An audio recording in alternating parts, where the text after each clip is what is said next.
मैथिली समझ स्नेही हमरा की श्रोतागण राजीवक नमस्कार। श्रोतागण आइ मैथिली स्नेही चैनल पर में हम अहाँ सबके समक्ष एकटा दो टॉपिक करक लेल आयल छी। काल्हिसँ जे छै से एकटा खबर DMCS वाला खबर जे छै से बहुत ज़्यादा आंदोलित केने छै। सोशल मीडिया में जे छै से बहुत तरह के विभिन्न तरह के प्रतिक्रिया सब सुनऽ में अबैया। बहुत तरह का मीडिया मैन सब जे छै से अपन कवरेज लए कऽ जे छै से बहुत तरह के बात सब राखि रहल छै। तऽ एहिठमा हम अहाँ सबसँ हम अपना चैनल के जतेक हमर सब्सक्राइबर छी वा हमर जे भी लिसनर छी नहीं सब्सक्राइब केने छी से सुनै छी देखै छी, तऽ सबगोटासँ हम एकटा बात पूछऽ चाहै छी जे कोनो भी बाप चाहे बेटा के लेल हो या बेटी के लेल पढ़बै छथिन, ओ एकटा अरमान रहै छै जे हमर धियापुता जे छै से पढ़ि लिख कऽ हमरासँ उच्च स्तर पर में पहुँचै। तऽ एहिठमा जे घटना भेलै हँ, एहि घटनामे जे लड़कीके जे काज केलकै, लड़की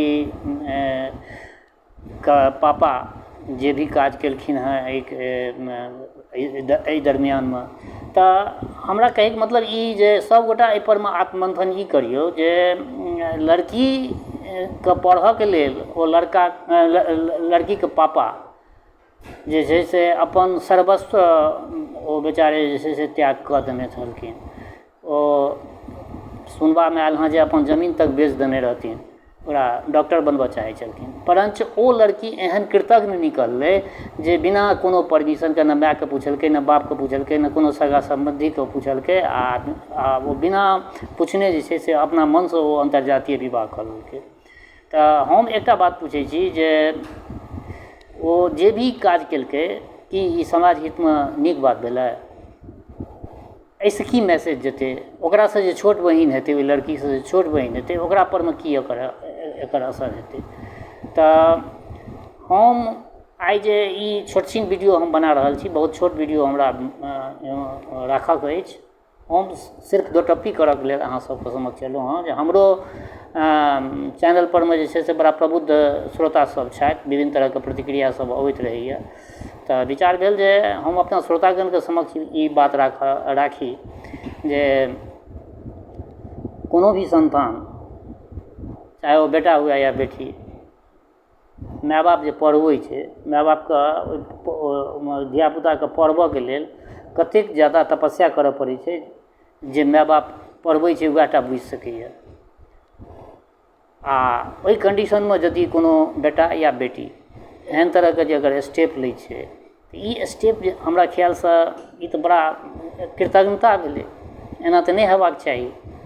अगर ओकरा मानि लिअ प्रेम भए गेलै तऽ अपना माय बापसँ पहिने एक बेर सजेशन तऽ लेतै, माय बापसँ पूछतै ने, से नहि पूछलकै, बिना पूछने जे छै से ओ अपन विवाह कऽ लेलकै, कोर्ट मैरेज कऽ लेलकै। कोर्ट मैरेज केलाके पश्चात जे छै से अखन जखन ई घटना भेलै हँ, हालाँकि एहि घटनाके हम जे छै से भर्त्सना करै छी, एतेक नहि हेबाक चाही। कानूनके केओ भी हाथमे अगर लै छथि तऽ ई हमरा ख्यालसँ नीक बात नहि, कानूनके दायरामे कोनो काज हेबाक चाही। लेकिन की करबै, आत्मसम्मान परमे जखन ठेस पहुँचै छै कोनो बापके तऽ आन्हर भए जाइ छै लोक। इहो बात सोचऽ पड़ैए, सामाजिक स्तर परमे अगर सोचै छियै तऽ इहो बात परमे जे छै से आत्ममंथन करऽ पड़ैए। तऽ हमर ई कहब जे सबगोटा ई बताउ जे ओ लड़की अखन जे जहर उगलि रहल छै, ओ अपना मायके सेहो कल्प्रिट साबित कऽ रहल छै, अपना भाय, दुनू भायके, बहिनके, इवन जे ओकर बुढ़िया दादी जे छै, ओ बुढ़िया दादीके सेहो ओ जे छै से एहि लपेटमे लऽ रहल छै। ओ अपना सगे सम्बन्धी जतेक भी छै सबगोटाके जे छै से एहिमे लऽ रहल छै। तऽ की ई नीक बात छियै? एना हेबाक चाही? यौ अपना सब जे छै से एकटा बहुत गरिमामय भूभागमे छी, मिथिलामे छी। मिथिलाके एकटा गरिमा छै, परम्परा छै। मिथिलामे एकटा हमरा अहाँके पुरुष छी, पुरुषके लेल जे छै से पाग छै, ई सनातन कालसँ आबि रहल छै। बेटीके कहल जाइ छै जे माय बापके अपना पापाके पागके रक्षा करिहेँ। पापाके पागके रक्षा करैके मतलब की भेलै? जे कतहु तोरा पापाके जे छै से इंसल्ट नहि होइ, कतहु तोरा पापाके जे छै से सिर नहि झुकाबऽ पड़ै, ग्लानि नहीं होय, आत्मग्लानि नहीं होय, ओ बेजत नहीं होय। तऽ पढ़बै लिखबै छै लोक धियापुताके कथीके लेल, जे आत्मसम्मान हमर और बढ़ा कि और आत्मसम्मानके ओ गर्तमे डबरामे ओ नर्कमे दऽ देलकै ओ लड़की, आ एखन जहर उगील रहल छै विभिन्न तरहके बात, जे हमरा हस्बैंडके मारि देलक, हमरा हस्बैंडके मारि देलक। अरे भाई, तोहर हस्बैंड पहिने सबसँ पहिले तू अपना माय बापके तऽ तू चिन्ह नहीं रहल छी, जे जन्म देलको, जे तोरा एतेटा बनेलको, जे तोरा पढ़ेलको लिखेलको, जे तोरा इसकुलमे देलको, इसकुलमे पढ़ेलको, कॉलेजमे पढ़ेलको। एकटा मेडिकलके पढ़ाइमे कतेक खर्चा होइ छै से जे पढ़बै छै सएह टा जनै छै। ओहोमे स्वर्ण कास्टके तू लड़की छलही, तऽ तोरा तऽ कमसँ कम ई बात बुझक चाही जे हमरा पढ़बऽमे हमरा पापाके कतेक ज़्यादा खर्चा बर्चा भेलै हँ, आ हमर पापा कोन सोसाइटीसँ छथिन, एहि चीजके तऽ हेबाक चाही ने। तऽ श्रोतागण, एहि चीजके जे छै से विभिन्न तरहसँ मीडियावला सब जे छै से अपना अपना स्तरसँ जे छै से लोकक समक्ष राखि रहल छै।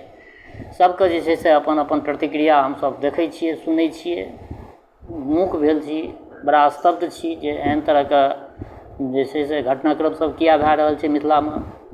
एहि परमे अंकुश लागक चाही, एहि परमे न्यायपालिकाके जे छै से संज्ञानमे ई सब चीजके जे छै से लेबाक चाही, जे माय बापके परमिशनके बिना जे केओ धियापुता अगर विवाह करै लए जाइ छै कोर्ट, तऽ कोर्ट केना मंजूरी दऽ दै छै?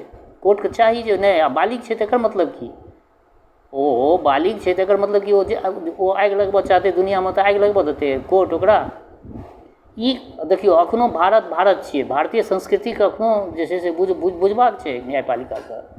अमेरिका नहीं बनले हैं, इंग्लैंड नहीं बनले हैं, इंग्लैंड अमेरिका के बात एहिठमा अप्लाई कए रहल छियै भारतीय डेमोक्रेसी पर, भारतीय विधि व्यवस्था पर में। ई सब बात हमरा ख्यालसँ नीक नहि। तऽ अहियो सब परमे जे छै से सुधार, रिफॉर्मेशन बहुत जरूरी छै। जे कोर्ट कहै छै जे नहि, 21 वर्षके भए गेलै, 18 वर्ष पार कए गेलै लड़की, 21 वर्षके भए गेलै तऽ आब ओ जे छै स्वतंत्र निर्णय लैमे सक्षम छै। ई कोनो बात भेल? तहन तऽ अहिना ई सब चीज जे सब जे छै से देखै सुनै छी, एहन एहन विभत्स चीज सब, एहन एहन विभत्स घटना सब देख रहल छी, सुनै छी।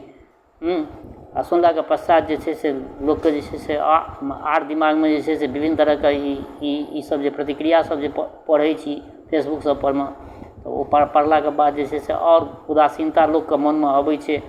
तहन तऽ आब मानि लिअ डरसँ केओ अपना धियापुताके पढ़ेतै नहि। इहो ने एकटा प्रश्न अबै छै जे आब आगू लोक पढ़बैसँ पहिले 3 बेर सोचतै। हम अपना बेटीके यदि हॉस्टलमे देबै पढ़ैके लेल तऽ ई की करतै की नहि, कहीं ओहिना नहि इहो कए लिअ। तऽ तहन एगो देखियौ, एगो अगर केओ कुकर्म करै छै तऽ ओकरा डरसँ जे छै से अगर पूरा सोसाइटी अगर मानि लिअ सुकर्म करैसँ जे छै से अगर ओ वंचित रहि जाए, अगर मानि लिअ कतेक प्रतिभावान, अपने मिथिलासँ कतेक प्रतिभावान लड़की सब जे छै से नीकसँ नीक कॉम्पिटिशन पास करैए। अरे भाई, तू पढ़ै लए गेलही तऽ तोरा नीक कॉम्पिटिशन ने पास करऽके चाही, कि तू एहन काज कए देलही जे माय बापके पाकके खसा देलही, माय बापके जे छै से माटिमे मिला देलही। हैं, सुनबामे आयल जे ई घटना तऽ खैर ओ लड़कीके बाप जे अगर एहन तरहके स्टेप लेलखिन तऽ ओ तऽ गलत काज छलै।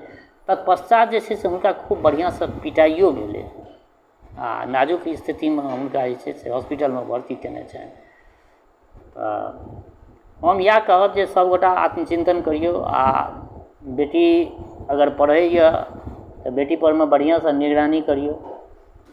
बेटीके मोबाइलके जे छै से अगर लॉक लागल रहै छै तऽ ओहि परमे जे छै से सबगोटा जे छै से साकांक्ष रहू, लॉक किया लागल छै, बिना लॉकके मोबाइल रहक चाही, ओकर मोबाइल ओपन होबाक चाही। बेटी परमे बेसी ध्यान दियौ, ओना बेटो परमे ध्यान दियौ। बेटो सब जे छै से कम नहि गुल खिलबै छै, खूब करै छै, गुल सब उड़बै छै, माय बापके खूब ओहो बेइज्जत करै छै। तैँ लए कऽ बेटा बेटीके यदि पढ़बै छियै, एंड्रॉयड मोबाइल देने छियै, ठीक छै, ओकरा एंड्रॉयड मोबाइलके निगरानी करियौ, देखियौ जे ओकर फ्रेंड सर्कल केहन छै, ककरासँ बात करैए, केना की करैए, एहि सब चीज परमे सबगोटा जे छै से साकांक्ष रहियौ। तखने एहि सोसाइटीके इज्जत प्रतिष्ठा सब किछु बचतै। आ जँ अहिना अनअवेयर भऽ कऽ जे छै से आँखि मुनिकऽ जे छै से जतऽ मोन होइए ततऽ अगर भेज देबै तऽ एहने तरहके जे छै इंसिडेंट सब हैत, आ बादमे जे छै से इंसिडेंस भेलाके बाद से पछतावे अबै छै। आब देखियौ, वएह मानि लिअ लड़का जे काज केलकै ओकर तऽ परिवार उजड़ि गेलै। सुनै छियै जे एके गो माय बापके बेटा छलै, ओकरो तऽ परिवार उजड़ि गेलै ने। तऽ उदण्डता लड़कियो केलकै आ लड़को कम उदण्ड थोड़े केलकै, ओहो तऽ उदण्डते ने केलकै। ओकरा एको रत्ती अपना परिवारके एको रत्ती ओकरा चिन्ता भेलै जे हम अपना परिवारके एके गो वारिस छियै, हमरा बाद हमरा माय बापके की हेतै, ओहो नहि सोचलकै किछो। आब देखियौ दूटा परिवार पूर्ण रूपसँ बर्बाद भऽ गेलै हँ, लड़कियोके परिवार आ लड़कोके परिवार, दुनू पूर्ण रूपसँ प्रभावित भेलै हँ आ बर्बाद भऽ गेलै हँ। तैँ लए कऽ श्रोतागण आइ जे छै से मैथिली एक्शन एहि चैनलपर मे हम अपन ई एकटा संदेशात्मक मैसेज अहाँ सबके समक्ष रखलहुँ हँ। अहाँ सब अपन प्रतिक्रिया जरूर राखी। आग्रह इएह जे अधिकसँ अधिक एकरा शेयर करब आ अपन प्रतिक्रिया राखब। आ अन्तमे एकेगो बात कहै छी हमर श्रोता, चाहे जहाँ कतहु रहै छी, गाँवमे रहै छी वा परदेशमे, देशमे रहै छी आ विदेशमे, जतऽ कतहु रहै छी, स्वस्थ रहू, निरोग रहू, अपना आचरणके पवित्र बनेने राखू। माता जनक नन्दिनी जगदम्बा माँ वैदेहीके कृपा सदिखन अहाँ सब पर बरसैत रहै। हम आचरणके पवित्रता पर सब दिना जहिया भी वीडियो हम डालै छी सब दिना हम ई बात बजै छी। आचरणके पवित्रता बहुत जरूरी छै। सब तरहे सम्पन्न छी, सब चीज अछि, परन्तु आचरण अगर पवित्र नहि अछि अहाँ एकदम बिल्कुल बुझियौ जे एकदम बिल्कुल रोड परका अहाँ जे छै से फटेहाल स्थितिवला लोक छी। तैँ लए कऽ आचरणके पवित्रता अपरिहार्य छै। तऽ जनक नन्दिनी जगदम्बा माँ वैदेहीके कृपा सब गोटा पर बरसैत रहै। शुभकामनाके संग जय मिथिला, जय मैथिली।